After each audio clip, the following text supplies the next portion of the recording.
So ladies and gentlemen, good morning to you if you are in the UK, and good afternoon to you if you are in China. On behalf of Zhonglun Law Firm and Guang Sultan, we warmly welcome you to join today's event. In the next 90 minutes, we would like to present to you a great webinar on how to transact UK-China cross-border M&A, which we believe is a very interesting topic in the current ever-changing global political and economic environment, full of black swan surprises and challenges, together with also opportunities and growth potentials. My name is Ian Zhu. I'm the head of China investment at Guang Sultan UK. It is my great honor to be your moderator today. We have 6 excellent speakers for today's event. 3 of them are partners from Guang Sultan, one of the leading professional service provider in the world. And the other 3 are partners from Zhonglun, one of the largest full-service law firms in China with global footprint. 4 of them are based in London, and 2 of them are based in Beijing. Today's event is indeed very unique because it is not only the dialogue between an accounting firm and a law firm, between professionals in the UK and those in China, but also a discussion between the West and the East. We have 2 English gentlemen, 3 Chinese gentlemen, and 1 Chinese lady as our main speakers. What a great mix. What a great opportunity to listen to the insights from both the West and the East. And the most important thing is we also have a fabulous audience group like you from the West and the East to join us today. I cannot wait to introduce our speakers to you one by one now. Our speakers will wave to say hello to you when I read their names. Let us start from the lady first. Ms.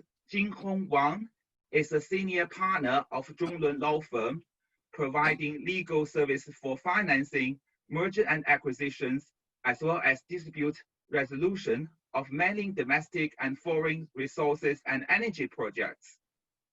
Next one is Mr. Haibing Xue, is a managing partner of Zhonglun Law Firm in London.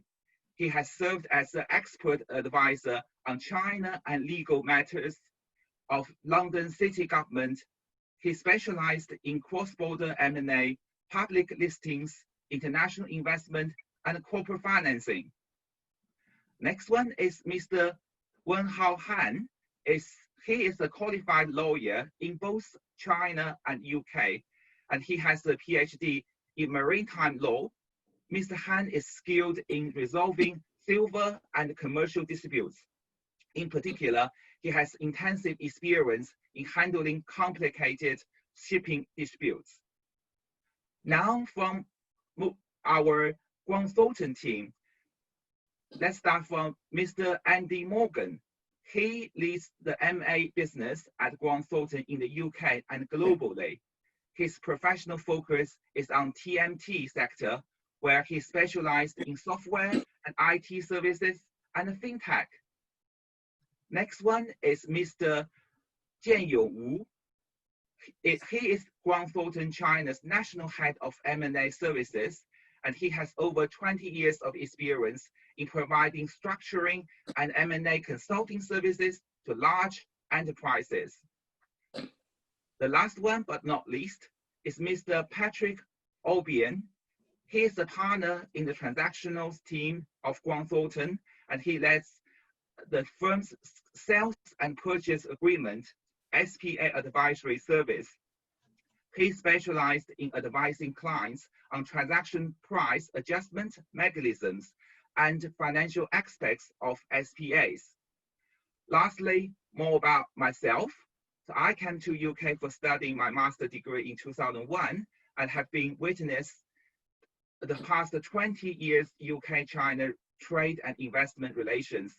I used to work for large Chinese state-owned enterprises, as well as a Chinese ultra high net individual in the investment world in the recent 10 years.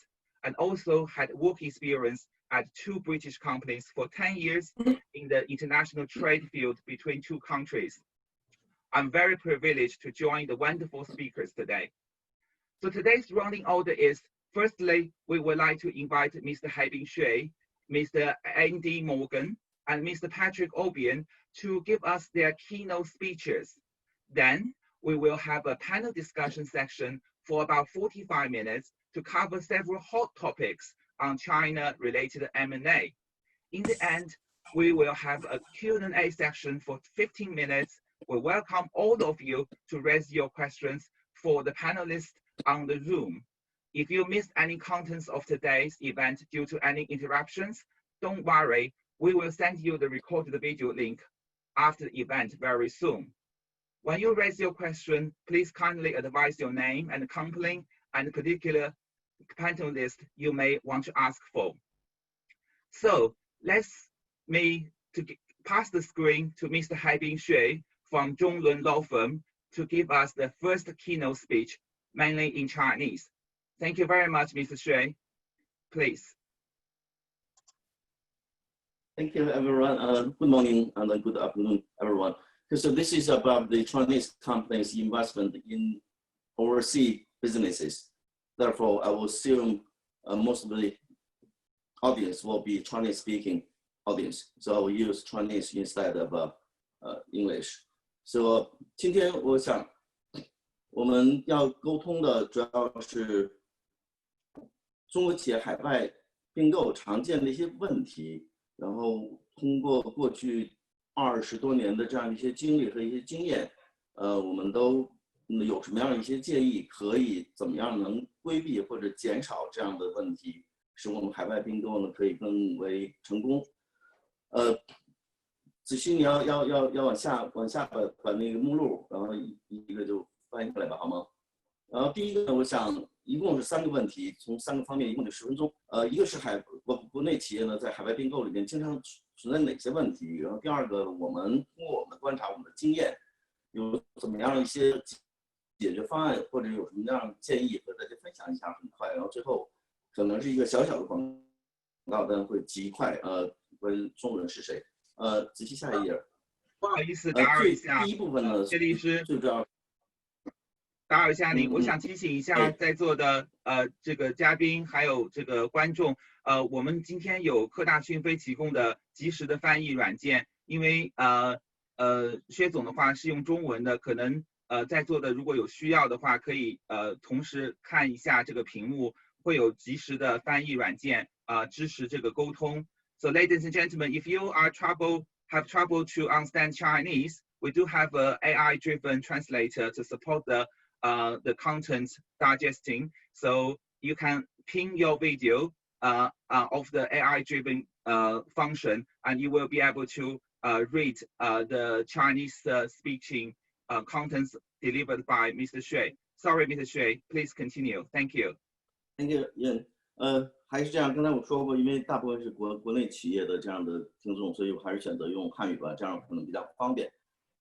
我想从几个方面吧，可能大约从5个方面，因为国内企业出海并购到海外并购的越来越多，但也会经常有些问题。我可能从大的方面就是5个方面，一个呢是大的环境，现在面临这样的这个国际政治冲突的这样环境，其实是越来越多的这种反国际化和跨境因素，所以从这个大的国际的这样的地理政治角度去看一下，我们都可能存在什么样的问题。第二个呢，当然每个目标国有它自己的文化，有它自己的法律体系，尤其是并购的目标那个区域也有它自己特点。然后更多的可能就是企业内部决策机制、团队的组建，然后呢是最后是并购以后的整合问题。所以就从5个角度，我先谈一下问题，然后我再看我们过去这么多经验和这么多观察，和大家分享一下可能的解决方案。那第一个最层面呢，我们今天谈的海外并购呢，是指这种非金融投资类的，不是买海外的这种上市公司的股票，这些更是运营层面。所以从运营层面呢，第一个如果在境外并购，第一个要考虑的就是国际政治层面的这样的一些问题。大家肯定也观察到过，在过去这么多年里边，国内企业出海并购，其实最主要的第一个原因就是，尤其是有这种高规格的这样的并购，海外的以国家安全名义一点也不缺这样的并购案例。由于包括我们的在美国，尤其是在美国，在澳大利亚，现在这个政治局势，所以呢，第一个要考虑的一定是在目标国选定的过程里边，会不会有这样的政治地缘原因可能会受到这样的一些威胁，没有必要的干扰。如果有，我们前期一定要做好预案，应该怎么去处置。一会儿可能会去沟通这个案例，我想我们就太多这样的案例，由于政治原因，国家安全，现在好像已经其实上升到意识层面的角度，现在开始是共产党的企业或者怎么样已经受到很多制裁，所以这个方面，因素一定要是作为第一个考量，因为投资是第一次是进来的是现金，或者股权，但是回报的过程里边是一个连续运营。是对这样的一个活体，这样一组人员境外的这样运营，才慢慢可能收回回报。不管你并购的原因是出于品牌、技术、资源、销售网络，还是它的特定的一些技术，但因为前期投资可以很大，后边收回过程可以很长，所以第一个一定要考虑的国家政治还有地缘政治这样的一个影响，我们做好预案。第二个呢，可能遇到的一些问题呢，就是除了国际政治层面，还有这个国家的安全角度，更多的现在在西方，包括所谓的发达国家里面设定了越来越多的技术层面的壁垒，包括美国的出口管制限制技术，包括欧洲的瓦森纳协议，都是限制中国企业通过并购或者通过任何方式获取他们的技术能力或者技术优势。所以我们这样方面，如果我们要并购的目的是为了获取技术，高端技术本来就存在这样的一个风险，所以要提前一定也要预估，也要评估，也要做好方案。那基于这样的一个大的国际政治情况，其实中国没有特点，当然是中国企业对西方这些发达国家的并购里边，一直就涉及到这个国家安全和技术管控的这样的限制。那其他国家一般的跨境并购可能更是这种反垄断啊、什么不正当竞争啊，像微软啊和这个跨境并购。本来这个反不正当竞争的这样的原则是反对一家独大、乱用市场地位，但从国家层面从来就没有所谓的法律，国家之间只有协议和战争。那所以在这个过程里边，其实如果你反观，反不正当竞争法，如果对那个高科技企业由于自己的企业优势拒绝提供供货，或者是乱用市场地位，本来就是按那个一般的反垄断法是违法的，但在国际法层面，现在就变成一个常态，所以这方面我们一定要特别考量。仔细下一页。然后这个如果从那个可能仔细是第2页仔细。除了那个国家政治层面以外，那就当然你要对那个并购目标的就那个社区，尤其是2个目标国家，由于文化或者地理环境的要求有很大的不同，所以不应该做任何假设。当你到那个区域里边去并购的时候，尤其是本地的就业、本地的这个环保、社会责任这些问题也一定要考虑清楚。包括你到不发达的国家，如果你的并购导致本地小客户、小生意的失业，那你应该是特别注意。尤其比如说没有任何歧视，你到非洲去并购一个超大的养鸡场，那你应该不会奇怪，如果旁边有村民去给你的鸡场投毒，因为你把所有的小的生意都挤黄了，他们鸡本来可以很贵。但第二个，你到大的这些所谓的发达国家里面投资环境，包括资源。你以为你去投的一个资源，你做的一个矿的计算，但如果到那个国家，如果它有很强的这种劳动力保护，你要用本地的员工，然后有很高的环境保护要求，你要有环保的这样设施，其实你原来的并购目的能不能实现，也一定要特别清晰的考虑在内。文化上更一样，包括这边的一些比如工会的习惯，你怎么去处置？包括我们去美国的做玻璃的企业，我们大家都知道。你要去怎么应对工会，怎么去适合本地的这些要求，尤其是合规，像本地的一些在多民族的这样国家，包括在英国，种族歧视是特别严重的，这样可以是一个犯罪行为，可能在国内企业不会考虑这样的问题。你用任何种族、国家、性别，甚至政治信仰作为一个原因，或者作为任何一个缘由做出一个决定，都可能遭到不仅是媒体，而且是遭到整个那个社区的反对。然后这个也是在这个也是违法的，所以这都是需要特别严肃考虑和前期规划的这样的一些内容。仔细下一页。那除了大的环境和社区环境我们要考虑的话，那就是我们在出境并购的过程里边，一定要有一个特别明确的一个目标。我们可能有早期可能会甚至会有跟风的这样一批大家都去澳大利亚，或者大家都去所谓的去说，每个人经常在国内问的说，帮我去找一个 AI 企业，帮我去找一个大数据，帮我找一个人工智能。其实这种并购过程里面，你一定要有特别清晰的目标。如果你是并购技术并购，你到底是想要它的专利，要它的专有技术，还是资源并购？资源并购你怎么去实现那资源的挖掘？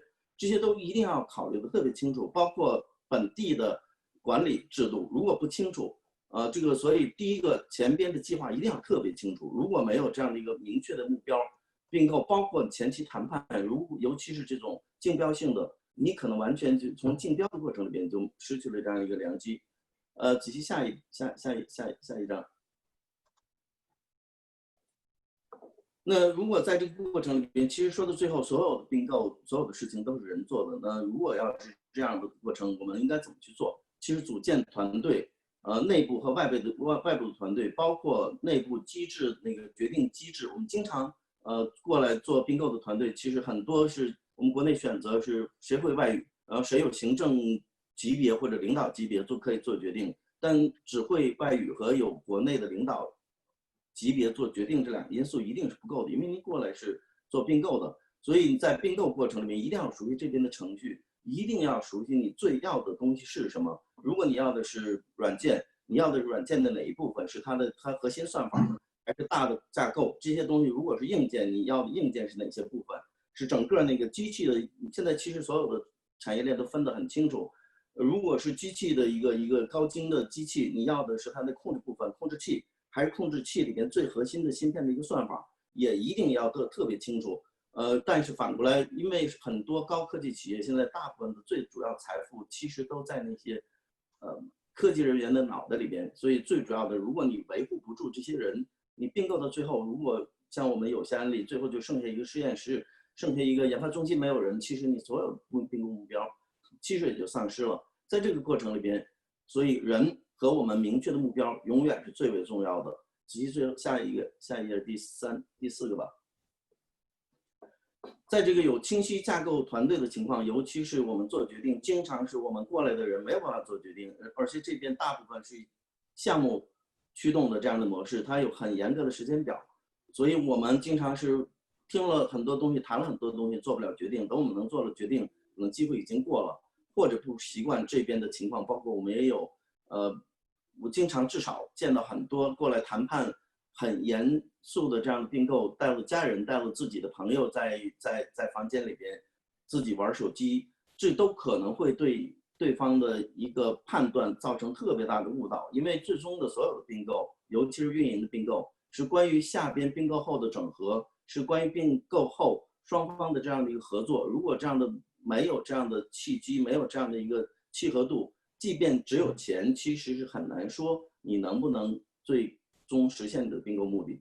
那基于这几个角度呢，仔细下边我们可能有一些观察，就是我们提供什么样的一个解决方案，有什么建议。所以第一个就是在并购过程里边一定要考虑好这个国家政治地缘政治冲突，用好本地的媒体，做好舆情控制，这些都是尤其是在欧美，反腐败很严格的法律要求，但它却允许所谓的叫游说组织，你可以有集体的有这样的机构，你可以去找议会，你可以去找政治家，但它这是合法的，所以一定要熟悉这样的一个机制，利用好他们现有的媒体，他们的游说机构这样的方式，然后包括要清晰我们自己并购目的到底是为什么要并购，但是尤其是为了品牌并购，下边我其实也写了，你品牌并购，包括英国的一个很好的一个皇家品牌被我们并购以后，跟全世界说，现在是我们一个村委的这样的一个管理机构在管理，其实大家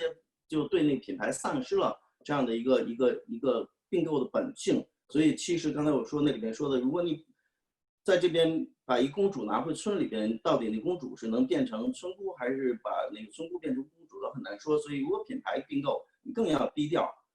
在这个整体计划的过程里边，尤其是本地，如果到了本地情况，那这边有很多这样的专业组织，包括如果你要是工会是很大的问题的话，这边有专门的工会谈判专家可以帮你去协调。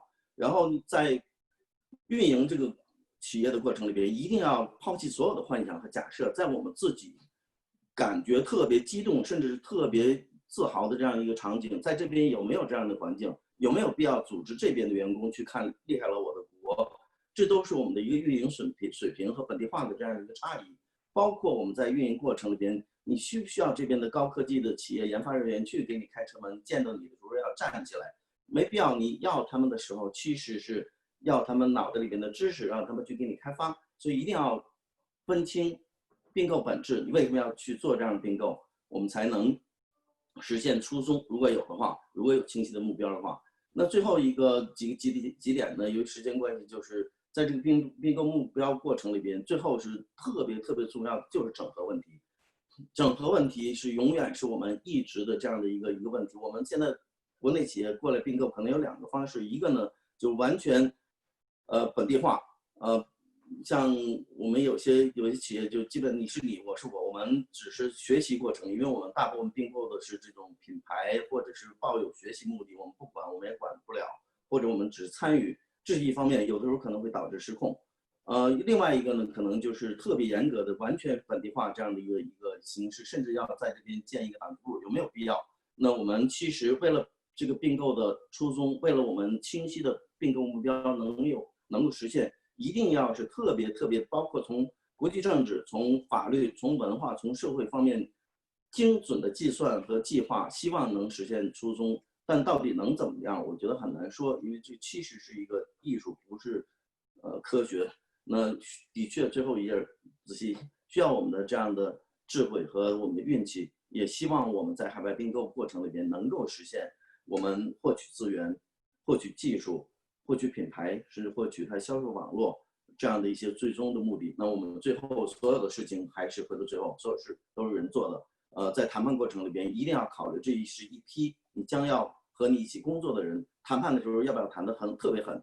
你要不要，尤其是国内的这种对赌，好不好？如果你要跟这边本地企业去对赌，如果那个管理团队还都在这儿的时候，应该你对赌3年，你3年所有的数据都可以实现，但3年以后你接管的时候，你应该不需要吃惊，发现他把房子卖了，然后租回来，为了实现现金流，如果那是你的要求的话，所以一定要用智慧，一定要从人的层面去考量好前期的准备、中间的处理，包括后期的整合，这也就是我可能所有要谈的这样的，在10分钟范围之内。多谢。然后下面特别简单的广告就不用做了吧？中文我们天天说我们是最好最大的全球的办公室，希望在选律师的时候，仔细最后一页吧。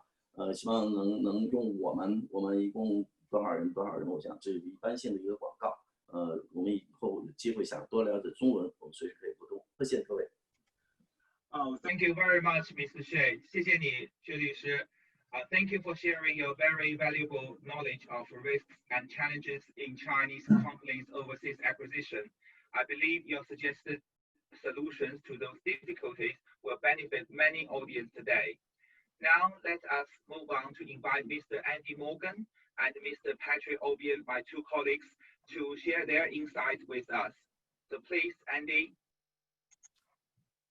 Thanks, Ian. Are you going to share these slides, Ian? Yes, I think Zixi is sharing now. Okay. Excellent. Thank you.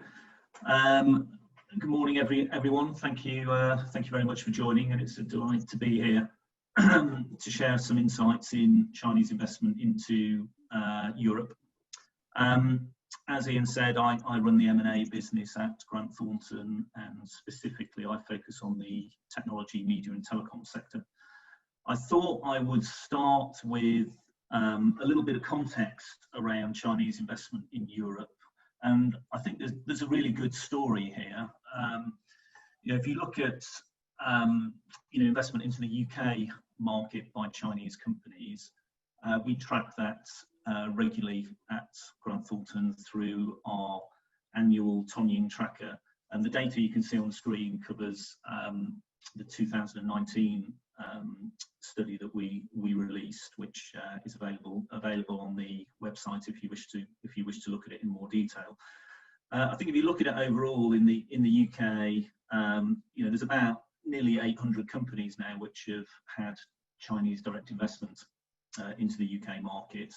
And if you look at the top 30 of those, they delivered annual revenue growth in 2019 of over 60% and employ over 5,500 employees. So there's a really good story there in terms of how Chinese investment is helping to drive growth in both the UK and Europe. M&A is clearly a key part of that. And I think what we've seen over recent years has been a bit of a shift in the nature of that M&A in terms of inbound Chinese investment into the UK and Europe. We have seen volumes drop from the peaks in 2016 and 2017. So volumes last year into the UK, there were about 44 deals taking place, which was down about 20% from the 2017 peak. I think the other major change has been in the scale and nature of those acquisitions. And if you look at it last year, the average deal size was about 90 million sterling, whereas in 2017, the average value was significantly higher. So you were talking in more in the billions than the tens of millions. So I think there's been a definite shift there into looking more at the mid-market for that sort of investment. If you could move the slides on, please. If you then look at that in a European context, it's a fairly similar story. I think the key message on this slide is it shows the trend line in the level of direct investment into the EU rather than just the UK. But it also re-emphasises the point that M&A is the major route for market entry, whilst there is greenfield investment through local startups in Europe and JVs with local partners building from the ground up. The main route of Chinese investment into Europe is firmly through M&A, which is more than 90% of the investment flow. If you just move the slide on again. And where is that investment going? I think we essentially see two main drivers that are focusing the sectors where Chinese investment into Europe is going. The first could be broadly defined as being technology and brand driven. So this is looking at high-end manufacturing, healthcare, TMT, consumer, which is probably more around the education space now, but equally traditional consumer brands, and then clearly financial technologies. And then there's the sort of prime trophy asset type of market, which quite often picks up real estate, natural resources and infrastructure. I think what we've seen in terms of the focus of Chinese M&A, it's now moved focus more to the left-hand side of this slide of being technology and brand driven rather than necessarily the prime trophy asset driven in the current market. So if you just move the slide on, please, thank you. So I thought I'd just share 6 observations on what do I think Chinese investors should be focusing on in order to deliver successful M&A in Europe and enhance their chances of delivering value enhancing acquisition. So I'll run through these very quickly, then I'm going to hand over to Patrick to go through some more detail about the practical aspects of completing transactions in a European context. For point 1 is accessing the deal flow. So Europe is a mature M&A market. It's generally well intermediated by advisors. So there is a key question for Chinese investors around how do you get your message across in terms of what you are interested in from an M&A perspective, and how do you raise the profile of that interest with both sellers and advisors. And you can adopt a proactive or a reactive approach to that, but having a clear strategy around that to make sure you actually see the assets that you would be interested in a competitive M&A market like Europe is a really important point to be very clear about in your own minds. Secondly, building credibility with sellers and advisors. As Mr. Zwei has said, there are plenty of conceptions and misconceptions about Chinese investments and what the process might be like to complete a transaction with a Chinese investor or buyer. So building that credibility with sellers and their investors around how you present yourself, how you have clarity about your acquisition strategy, and how you deliver deliver against what you said you're going to deliver is really important. I think an important part of that is articulating why you are the best acquirer for a particular asset and what you are going to bring both to the company that you're acquiring, but also to the shareholders who are usually looking for both value and certainty in terms of the transaction.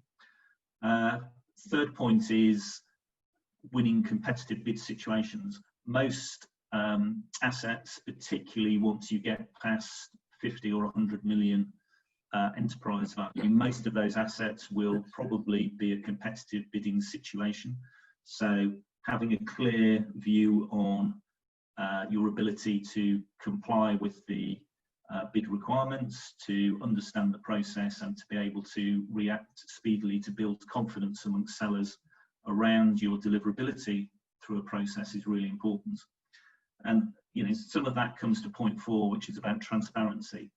I think it's really important for selling shareholders to understand what your process is, what you need to go through to get approval to actually complete a deal at the various stages through that transaction, from making an initial offer through to securing exclusivity, and then the diligence process and regulatory approval process at the end. As Mr. Zwei said earlier on, there will be perceptions about the complexity of regulatory requirements and sign-offs required. So I think the clearer you can be about your process and what you can deliver, and then really importantly, making sure you deliver against what you say you are going to do, helps build trust, helps build momentum in the deal process. The fifth point is regulatory risk, which I think Mr. Zwei has covered in reasonable detail, but clearly that is going to be an enhanced concern in the current environment as to what regulatory requirements there might be, and what the view of the various sort of competitive approval routes across Europe that might need to be hoops that might need to be jumped through. So I think that is an important part of managing the process and making sure that you understand that and can plan accordingly to give the selling shareholders and their advisors comfort. And then the final point is very much around effective integration and transition, both during the deal process, so making sure that you have a diligence process that is very focused, that addresses the key risk areas for you, and allows you to be comfortable in terms of what you are acquiring and what you are paying value for. But equally as importantly, the transition plan for post-deal and the ability to integrate and capture the value from the transaction once you have completed it. So I think there are real opportunities here in Europe. I think they will be changing a little bit over the next 12 or 18 months as the M&A market recovers. And we'll probably talk about that a little bit more in the panel session. But I think there are some real opportunities here, but you need to make sure that you really convince selling shareholders and selling shareholders advisors around the key aspects of both value and deliverability to make sure that you have a real chance of closing the transactions for the deals that are going to add real value for you. And in that context, I'll hand over to Patrick, who's going to pick up on some of the more detailed considerations that you might want to think about in terms of the diligence and closing process for acquisitions in Europe. Patrick, do you want to pick up? Thanks, Andy. So one of the areas I'll touch on today is the completion price adjustment mechanism, and this is a really important area because it can be an area of contention between the parties, and also because it can have large value swing impacts on the final price, especially in competitive processes that are quite common in the UK and Europe transaction markets. In the UK, we do have an industry best practice guideline on completion mechanisms, which if you just flick to the next slide, please, Ian. Yeah, thank you. So this was issued by the Institute of Chartered Accountants in England and Wales. It was authored by my team, and it's also recently been translated into Chinese. It's worth familiarising yourself with this guideline if you're undertaking a transaction in the UK or indeed in Europe, where most of it is still relevant. Next slide, please. So clearly, in the recent months, most businesses have experienced significant turbulence to their operations, which has affected their financials across three main areas. That's the earnings of the business, its cash flows, and the balance sheet of the business that an investor would be acquiring. So as a result of that, there's now an even greater need for buyers and investors, especially participating in the sorts of sale processes, competitive processes that Andy outlined, or indeed on off-market deals, to really focus on due diligence and on the pricing mechanism and on the SPA to mitigate risk so that the transaction can still be completed. I'll just touch on those three areas of uncertainty and how to some of the ways to mitigate those. So in terms of earnings, enterprise values on UK deals are typically either directly driven by or linked to normalised EBITDA, but we're now with COVID seeing a new letter added to that, being a C, so EBITDA C. So really that's what would the trading performance of the business look like had COVID not occurred. So it's really important now for investors to understand what has been what effects has COVID had on a business, for example, lower sales or lost customers. And also in the UK, there are various cost mitigations that businesses are taking advantage of, such as furloughing staff, or perhaps just revising terms with suppliers.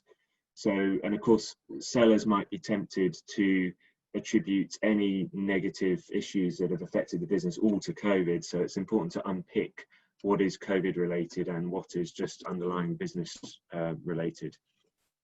Trading forecasts, of course, are naturally less certain at the moment because of both the unknown duration of COVID and impact. So it's really important to make sure that management have presented forecasts that have the best estimate of what the impact might be, and also consider sensitized scenarios. In terms of the SPA and the completion mechanism, we are seeing more transactions now with deferred, with an element of consideration being deferred, contingent on future earnings. So this helps to mitigate risk for the buyer, and it also can enable deals to complete that might otherwise, got delayed in these uncertain times. But it's really important to carefully draft the earnout clauses in the SPA, given all the moving parts. And also to think about the warranties that we touched on earlier in terms of trading and impact since the last accounts. The second area. Excuse me, Patrick, we are pushing on time. So no problem. Maybe, okay. We can discuss more in the next panel discussion and Q&A section. Okay, great. So thank you very much, both Andy and Patrick, for your marvelous speeches on the key strategic considerations for Chinese acquirers and investors in implementing a successful M&A strategy in Europe, including UK, and also some practical deal considerations for Chinese buyers in terms of deal processes in UK and European context, a very great mix of strategic and practical knowledge. So after the keynote speeches, I think we are ready to the exciting panel discussion section now. My daily job at Guangzhou is to look after Chinese investors whenever they have any questions on investing in the UK. So according to my experience, many in China, UK M&A goes wrong because of errors in certain stages of M&A. I think Mr. Xue, Andy, and also Patrick had mentioned quite a few elements already. So ranging from strategic choices, for example, buying a business because it's available rather than because it's the best target for the strategic aims, to due diligence, legal, commercial, financial, physical. Are those potential risks carefully reviewed before the transaction? Or to deal execution, deal pricing, deal structure. So any external professional providing support and help to support the transaction, and also to the post-deal integration and future management. So even when everything leading up to this point is very successful, but far too many deals lose value from this point. So let's start with a more general investment environment questions. Sorry, Mr. Jinhong Wang, shall I also do the lady first again? So ask you the first question from my mind. So number one is, what are the imminent issues Chinese investors are facing in the global transactions? Sorry, all the panelists, you probably only have 2 minutes to answer the question. Thank you. Ms. Wang. Thank you. Thank you, Ian. The imminent issues that Chinese companies are facing right now in international transactions mainly come from the external environment. As we all know, the COVID-19 pandemic has caused a serious blow to global investment and trade. Many Chinese companies' overseas investment projects have been forced to suspend, and cross-border investment and transactions have shrunk sharply. Trade protectionism, represented by the United States, prevails, and many countries, including the European Union, Germany, France, Iran, Italy, India, etc., have issued new policies to strengthen the FDI review requirements and politicize the cross-border deals. The UK policy change on Huawei's 5G is a typical example. To survive current dark period, the Chinese companies should be alert of the investment policy changes of the host country and conduct the due diligence and project feasibility studies in legal, technical, financial, market, culture, and other aspects. Since last year, many Chinese companies have actively promoted the building of their own compliance systems and strengthened research on the investment environment of target countries. These changes are inspiring. Perhaps one day we will thank Trump because his high pressure and trade protectionism accelerate the process for Chinese companies to transform into mature investors. That's my answer. Thank you. Oh, great. Thank you very much, Jinhong. So Jianyong, Mr. Jianyong Wu, do you have any other thoughts on this question? So what's the common issues you think Chinese companies are facing in terms of cross-border deals? Thank you. Yes, thank you. So in terms of cross-border deal or whatever is a domestic deal, the three principles. The first one, the funder target the company. The second one, you got the money to buy it. The third one, acquire it. That's a very simple principle. However, back into the first stages, how to find a good target company.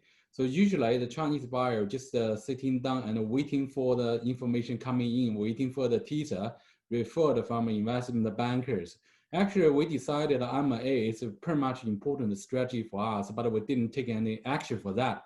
We're waiting for the information coming in, but we know they passively waiting for the information. Actually, we didn't actively to conduct the target screening. The point one. The point two is that so I think a lot of Chinese buyers, based on my experiences, so in terms of financing, they give up the different financing resources in the early stage. We only talk to the 1 or 2 banks in the early stage. So actually, once the day, very close to the closing day, so they suddenly realize that the terms is not good enough, or there's just some urgent issue from the banks. So suddenly find, okay, I don't have enough financial resources to acquire the target company. So therefore, so we suggest them to have a different financial resources in the early stage. And the last one is the process, how to manage the process management. So for the Chinese buyers, so in the day one, so they did very carefully reading the processing letter. So they have a very clear deadline for us. So for example, so when we're facing to the competitor who wanted to acquire the same target company in the bidding process, so the Chinese buyer usually they use the overseas buyer they use the 2 months as a time window to finish the FDD, legal DD, commercial DOD, everything finished. Okay, then they have internal discussion. But for Chinese buyer, they use like 1 month or 1.5 months to conduct the bidding process for selecting a financial advisor, to selecting the FDD service provider or legal DD provider. All the time gone. So this give us like 2 or 3 weeks time window to conduct the VDR DD, then close the deal. I think that's pretty much the common issues for the Chinese buyer. Thank you. Thank you so much, JY. And so, as both JY and Jinho mentioned, there are hostile barriers restricting Chinese companies' access to overseas technology, as well as some internal control issues within Chinese companies when they are facing M&A opportunities. So, Mr. Haibin Shui, could you share some thoughts on what should be Chinese company strategy to break through those barriers, please? Well, sometimes, because when you are talking about technology, it can be, any general discussion can be risky. If you really knows exactly what technology you are targeting, every single technology can be subdivided into subsection. For instance, any of those precision machinery is a combination of optics, mechanics, and computer science. If you know, even for the latest chips related machine, is if you know which is the fundamental barrier that we have, and if we can divide it into sub very fundamentally, which is what we exactly need, then we can look into the detail, and because there are layers of the requirement to meet those standards. So if we can identify the very fundamental part, it's just a minor part. Because especially for AI, for chips, computer chips, we cannot be 50 years later, because they cannot be 50 years advanced than ours. It's a new technology. It's just those minor central part. If we can get all those relevant surrounding technology, and then if there are certain part, if there's just an algorithm, if there's just one material, then if we can concentrate, then I believe we should be able to overcome, and then we have the most comprehensive network. And then if we can plan ahead to be able to identify if it is know-how, most of the know-how are staying with the human mind. If those technologies are not available, then people always the key, and it's always the very center. So if we can work with those people, and if those people, especially those people, like if it is in financial industry in the US, they talk about the common language is Chinese and Python. And then if we can get the very key person, then most of the technology are within the mind of that person. And then technically we can equally, if we can divide it, identify the very central part of the technology we need, there won't be so much gap. And then I hope that we can plan ahead, and we can see the very essence of each barrier, and then have it break down and form a systematic and holistic strategy to achieve Thank you so much. Thank you, three of you, to share thoughts on broad vision on the investment environment between China and UK and China and the West. So as we all know, the current COVID-19 is putting huge impact on many business activities globally. So I would like to ask Andy Morgan, how deal valuations and M&A activity levels playing out post-COVID-19 lockdown in the UK? Does it create opportunities for Chinese buyers? Andy, please. Thanks, Ian. Yeah, I mean, the M&A markets clearly hit the pause button around the end of March in the UK when the economy went into lockdown at that point. That was after a very strong Q1. So I think what we've seen is a gradual unlocking of that, but deal volumes are clearly still significantly down on what we would view as normal levels over the last few years. So for the for the first half of 2020, you're probably looking at transactions that are around about 50% of normal volumes. So there's definitely been an impact, but I think as a deals business ourselves, we've closed about 50 deals since the end of March, since lockdown. So I think those deals are gradually coming back and becoming transactable, particularly in key sectors like healthcare, technology, education, and certain areas of financial services. And I think for valuations, they're actually holding up very well. For the deals that are getting done, we are actually seeing not material changes to the valuation levels that may have been talked about pre-COVID. And we're probably seeing a bit of change in some of the structures. So as Patrick referenced, a little bit more earn-out or conditionality in some of the consideration. But generally for the deals that are getting done, valuations are holding up strongly. I think for the future, is this going to raise additional opportunities for M&A investment from China and more broadly? I think there are a few things to think about. I think firstly, we will see more restructuring and accelerated M&A. That wave of transaction activity hasn't really got going yet because of the significant levels of government support that exist across Europe for businesses. But undoubtedly, there is going to be a wave of restructuring-led M&A that is coming, probably in the autumn and beyond. And that will probably see more corporate non-core carve-outs from larger corporations. I think we'll see more of those. And then in the private shareholder world, I think we will see maybe more people thinking about minority transactions, so where they're looking to de-risk partially. I think we'll see some of that. And certainly there is some impetus for that now, with concerns amongst private shareholders about what is the future impact on capital gains tax going to be. We all know there is a larger tax burden that is coming to finance a lot of the government support for the economy through COVID-19.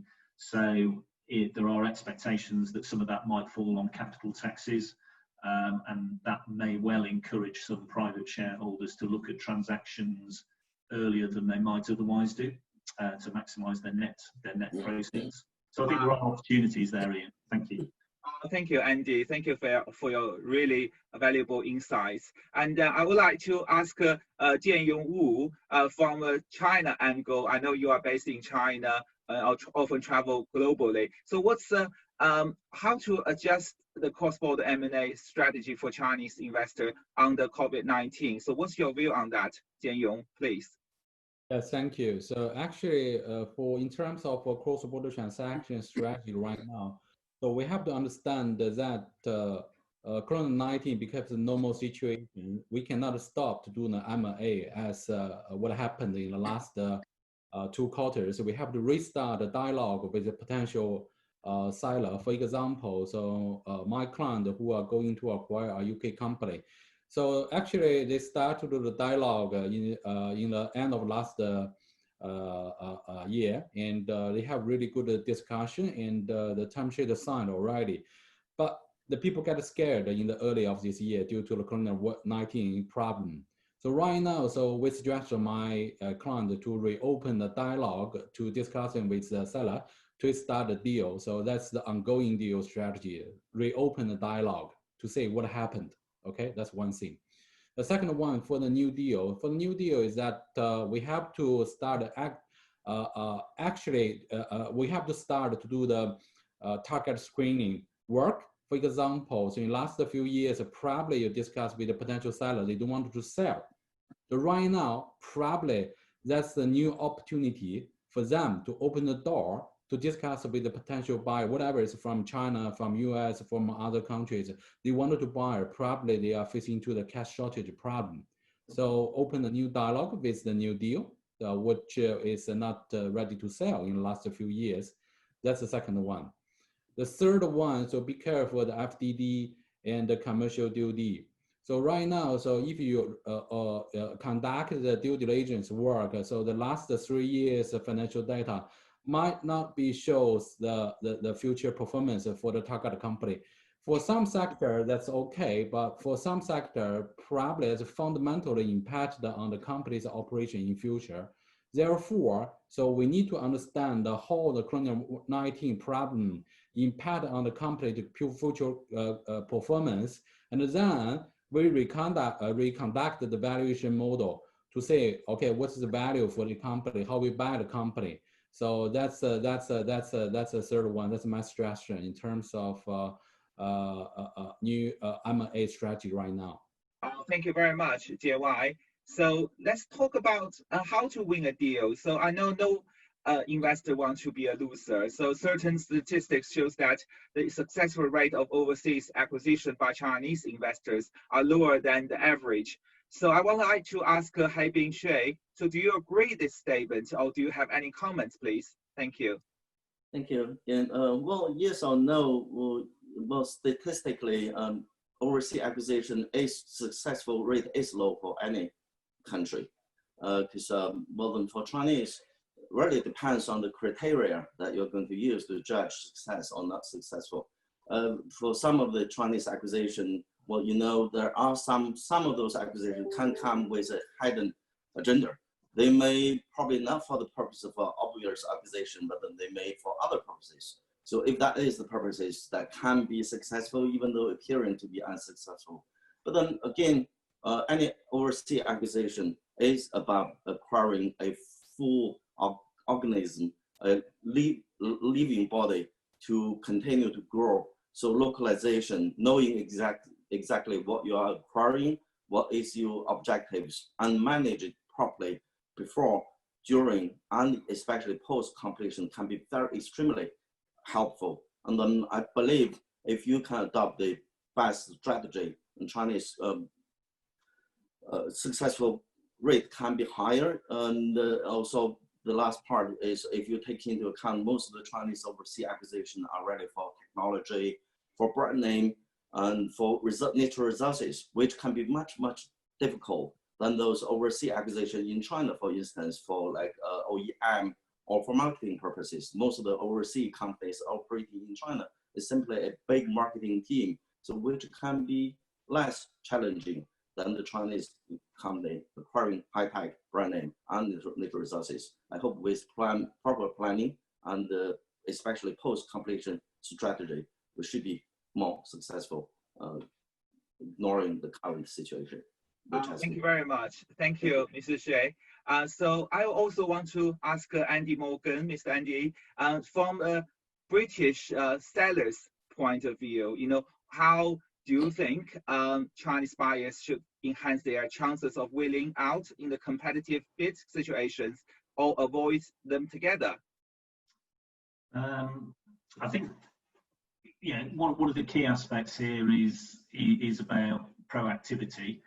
I think as JY referenced earlier, you know, maybe historically a lot of Chinese investors have waited for the teaser or the information memorandum to hit their desk before they decide whether they want to look at that particular asset. I think having a more proactive strategy, particularly in the mid-market, if you're looking at transactions that are in the tens or hundreds of millions rather than billions, I think a more proactive strategy can be helpful in enhancing your prospects of securing the M&A target, and certainly in terms of avoiding an M&A process, you know, you've really got to be on the front foot if you want to avoid an auction process. I think the other the other key bit is probably the articulation of the benefits of transacting with with the Chinese buyer or investor. You know, what is it that really sets your proposition apart from others that might be looking at that particular asset? How are you going to help the business internationalize, or what technology or capability or offshore manufacturing capability are you going to bring that makes you the best possible buyer for the business? I think that's an important piece to be very clear in your mind and consistent with how you articulate those benefits. And then the third area, I think, is around this building confidence around deliverability. There will be concerns that aren't specific necessarily just to Chinese investors. I think they apply to overseas investors generally and in cross-border M&A, but there will be concerns about ability to deliver to timetable and the ability to not see elongated transaction processes. And for all sellers, the two key considerations are probably price and deliverability. So, price, you need to understand what's the business worth to you and how do you value the business in the right way and present that offer to the sellers. But deliverability is a hugely important factor, and I think the more transparent and clear you can be as an overseas investor or buyer to how your process works and how you will therefore be able to fit that around whatever sale process is being run by these selling advisors, that is hugely important, because it builds confidence, and ultimately confidence is a fundamental factor in who gets selected as the preferred bidder, and delivering what getting a reputation that you deliver what you say you are going to deliver is really, really important, because it's whilst European M&A is a large market, it's also a village in some ways, and buyers can get a positive or a negative reputation through how they deliver through the M&A transactions they're involved in. So I think being very clear and transparent and delivering what you say you're going to do is really important. Yeah, Andy, thank you so much. I totally agree with you. Reputation does matters. But from another perspective, Western media is also very difficult to deal with, especially in terms of Chinese capital. But let's move on to discuss about deal execution. So maybe I can ask Patrick, what are the common pitfalls in due diligence process for Chinese buyers of European assets to look out for? So could you share some colors with us, Patrick? Sure. I guess in competitive processes, bidders are expected to have really completed all of their due diligence, and so that they can give a really firm final round offer. They'll also bidders will also often be presented with vendor due diligence reports, which in the current situation will have often been prepared prior to COVID, or scoped at least prior to COVID. So quite often vendor due diligence reports are caveating that they haven't really considered the impact of COVID on the business. So there's a gap there in the assurance and the reliance that that the ultimate buyer will have there. So it's really important that in the earlier rounds of the process that the Chinese investors are covering local due diligence with their own buy side providers to really test the vendor due diligence and also fill any gaps. And although that will inevitably lead to more questions, going into the seller management team. You know, normally that's seen as actually quite a positive thing because it shows the serious interest that the investor, the potential bidder, has. But also, you know, when you are then presenting that final offer, it's seen as deliverable by the seller and the seller's advisors.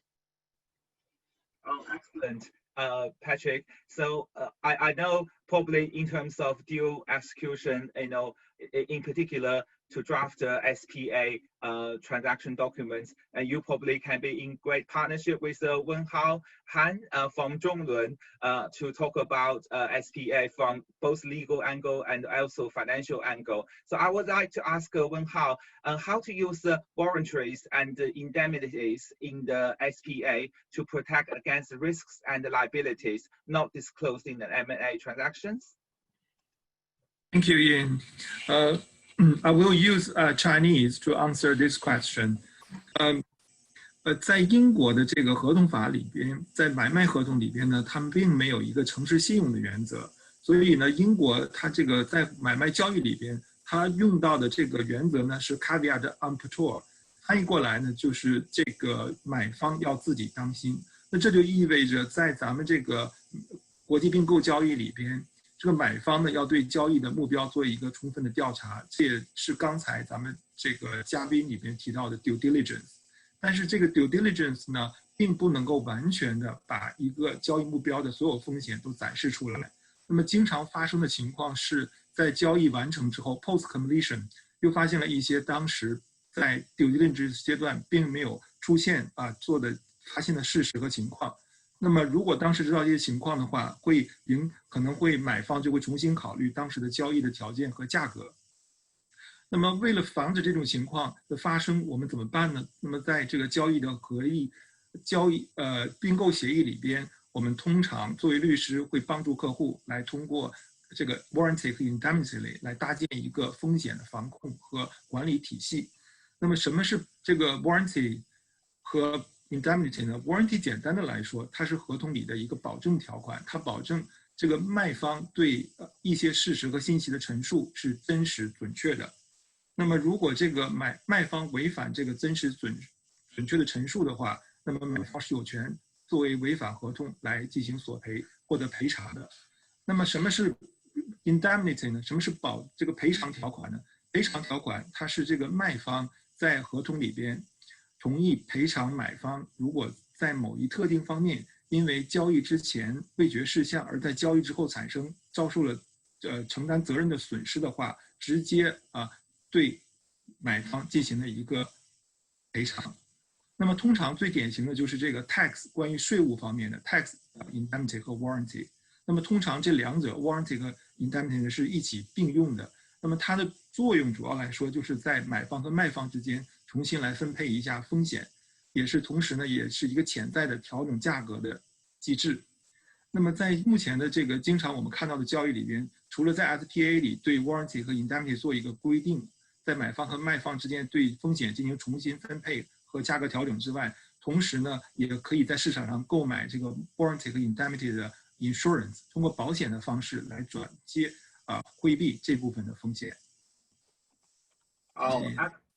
Thank you so much, Wenhao. Thank you for your great explanation and answer to this question.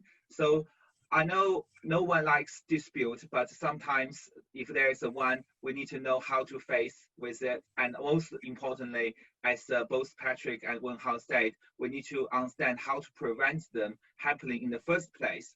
So I would like to ask Jin Hong, Ms. Wang, how to structure the governing law and dispute resolution clauses in the transaction documents to avoid future troubles.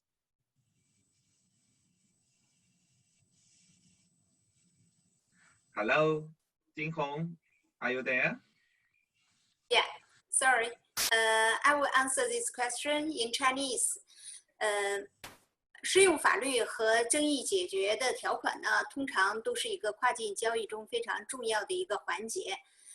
但是在过去的这个跨境交易的实践中，很多的中国企业呢，因为忽视这样的一些条款，在谈判的时候，可能更多关注这个技术的问题呀，更多的关注商务的条件而忽略了这些条款的这个设计和去争取到一个对自己有利的一个结果。那么最近我们正好呢就在处理一个这样的一个案例。在泰国的一个旅游项目中呢，承包商呢是这个借款给业主，所以业主把一块土地呢抵押给他，同时项目公司的母公司也提供了担保。当这个工程完成的时候呢，这个争议发生了，因为这个时候业主因为也受疫情的影响，没有钱支付工程款。那这个时候呢，这个中国的承包商就想去告这个业主。这个时候问题就出现了，因为在这个项目里头，它的施工合同适用的是泰国法，它的担保它的土地的抵押也适用的是泰国法，但是它的母公司的担保适用的是中国法。而这个争议解决呢，也在不同的这个文件里头呢，同时涉及到了这个中国国际经济贸易仲裁委员会，也就是 CTAC 和这个新加坡的国际仲裁中心 CAC。那么这个时候呢，这个就是本来是可以在一个争议解决机构去处理的问题，现在就变成了客户要同时去聘请泰国的律师、中国的律师，甚至是新加坡的律师去进行。那么成本和发生的成本和时间，多出来的时间，那么都是显而易见的。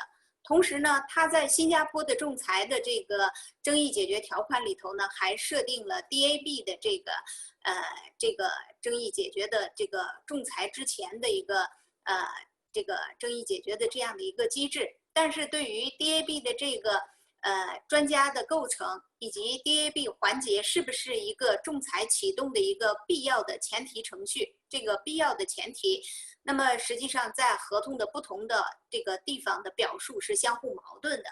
那么这样也增加了它的这个在未来启动争议解决，如果他直接去新加坡仲裁的话，可能对方会 challenge 说我们先要去经过一个 DAB 的环节。那么所有呢这些呢像类似这样的一个案例呢，在中国的企业中绝对不是是一个这个绝无仅有的案例。实际上在我们过去的10几年中处理的类似的这样的一个这种情形非常的多。这也是反映了我们中国企业在过去的时候，大家不太关注这个适用法律的设计和争议解决条款的这个一个设计。所以基于这样的一个情况呢，我们是建议呢，在这个跨境的交易的谈判里面，如果在同一主体之间的这个适用法律那么最好是选择同一个适用的法律。那么在同一主体之间的争议解决也选择同样的争议解决机构避免到时候呢你会在同一个主体之间的这个争议呢，你会又要涉及到第三国的法律和去2个不同的争议解决机构去仲裁这样的一个尴尬的境地。那么第二个呢，就是说如果涉及到 DAB 的这个程序呢，那么最好是在双方还没有发生争议的时候，就对 DAB 的专家的构成以及 DAB 程序对于双方约束力等等这些内容呢，都能做出详尽的约定，避免同时呢要这个最好是说明 DAB 呢，它并不是一个启动仲裁的一个必经的程序，因为我们在不少的这个案子里都碰到了，这个时候双方实际上 DAB 的环节根本达不成一致，但是又基于双方在合同中的约定而迟迟无法把这样的一个争议提交到仲裁的环节。那么这是一个第2个建议。第3个建议呢，就是关于适用法律的问题。我们中国的企业呢，如果去第三国去投资的话，那么东道国的法律的适用可以说是不可避免的，因为你如果不遵守东道国的法律的话，你整个的项目是无法向前推动的。所以在这种情况下，如果是东道国法律的适用是不可避免，那么与其说你们双方再去为了选择一个你根本不熟悉的第三国的法律，那么这个时候呢，我个人建议还不如呢就适用项目所在地国家的法律。为什么呢？因为毕竟你在投资这个项目的时候，你对项目所在地国家的法律是进行了了解的，去进行了法律和财务的以及技术的尽职调查，对这个国家的投资环境毕竟还是相对的是了解的。这比你去这个选择一个你其实根本陌生，完全不知道那个国家的法律规定的是什么的这样的一个选择呢更明智。当然了，实际上我们在很多的这个项目里面 Ijinho, any kind, case that is always fascinating. Very sorry to interrupt you because we are really short of time. So maybe we can continue the discussion in the Q&A section. So can I ask Wen Hao now? So if there are disputes and then the investor want to make claims post the completion, so how they can consider the options? Wen Hao, would you like to share some thoughts, please? Thank you, Ian. 那么这个 SBA 协议里边呢，通常会对这个 claims 条款如何提出来 claims 做出一个规定。那么通常来说，在这个 claim 条款里边，当然每个协议的具体 wording 是不一样的，但一般来说，它会对这个提出索赔呢，在形式上、时间上，和这个递交的索赔通知的方式上有一定的规定。那么根据我们处理的英国法院的案例，我们看到的一些法院的判决，那么英国法院总的采取的这个步骤呢，还是说要严格执行在合同项下关于索赔通知的条款的规定。那么我们就是首先呢，在这个递交通知的时候，递交索赔通知的时候，应该是在条款里，这个索赔通知里面对索赔的事项、引起索赔的事实原因做一个充分的描述要用英文来讲，就要 specify the details of giving rise to the claim。还有呢，就是这个 the nature of the claim， 还有同时也要对索赔的金额进行一定的适当的这个描述。那么在这个索赔通知的这个递交的过程的时间上来看，从什么时候开始递交呢？一般来说，在这个 SPA 协议里边也是会有规定的。通常是说，在买方或者卖方，不管是哪一方递交索赔通知的话，需要在这个知道索赔产生的事实之20个工作日这只是举例来说，一般来说呢，有的时候是20个工作日。那么有一些，比如说在 warranty， 刚才提到了 warranty 和 indemnity， 在 warranty 和 indemnity 下的索赔，有的是 completion 之后的2年之内提出，这些时间的节点限制都是要严格遵守的。那么我们很多看到的英国案例确实表明，如果是超过了这个规定的时限提交这个索赔通知的话，那么法院是不支持的。Thank you so much, Wen Hao. Wow, we have just had a very hot discussion on many topics of UK-China M&A, ranging from overall investment environment, COVID-19 impact, deal willing, deal execution, and also deal disputes resolution. So I would like to move on to the Q&A section now. I know all of the speakers has already indeed satisfied my curiosity and eager to learn. However, I believe there are probably more interesting questions waiting for our panelists. Let us see what we have got now on our screen. So maybe, sorry for the limited time, probably I can only select 2 or 3 questions very quickly. So first of all, probably I will select the number 1. So are there any industrial restrictions on acquiring foreign capital in the UK? I think probably I will ask a lawyer, Mr. Xu. Would you like to answer this question quickly, please? Can you repeat the question? Are there any Yeah, are there any industrial restrictions on acquiring on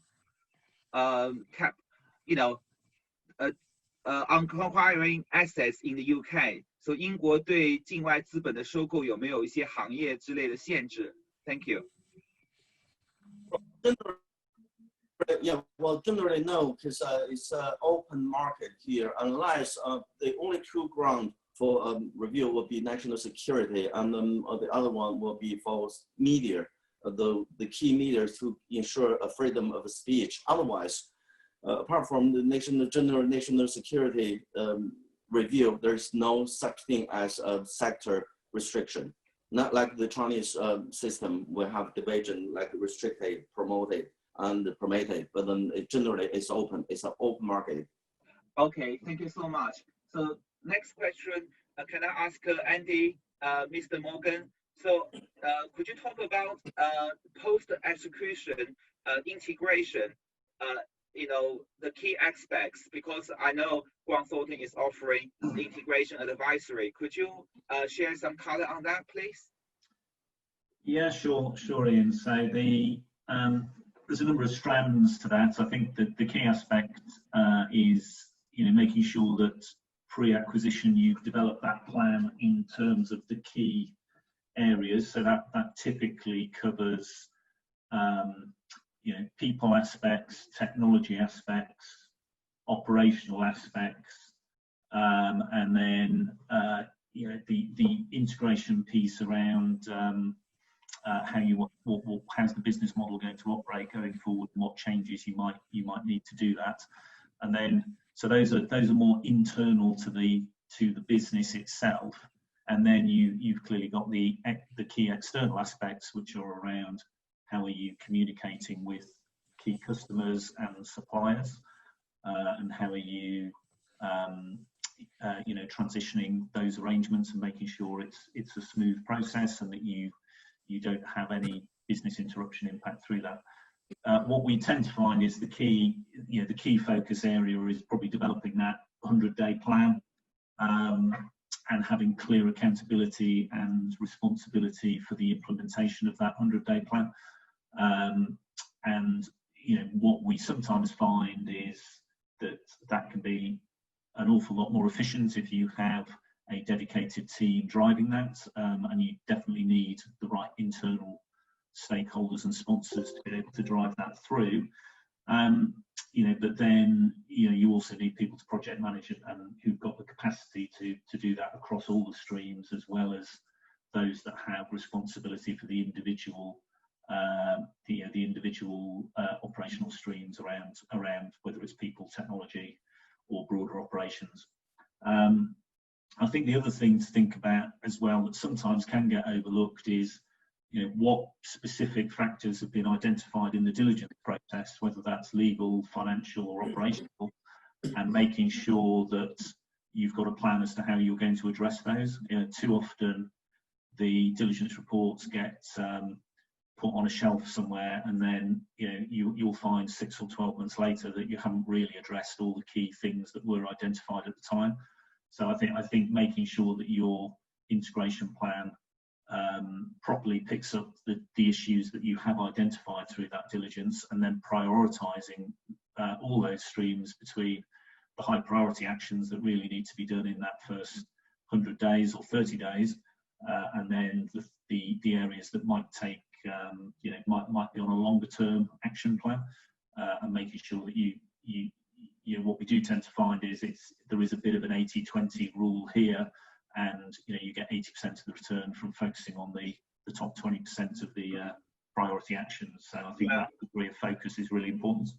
Thank you so much. And the 100 days countdown plan sounds a fabulous idea. So really, really very sorry because we are short of time. So before we wrap up, could I ask each of the panelists to summarize in one sentence, what do you think is the most important takeaway for our audience here today? So this time I will leave our lady speaker to the last. So could I start from you, Mr. Haibing Shui? Just one sentence for the takeaway. Thank you.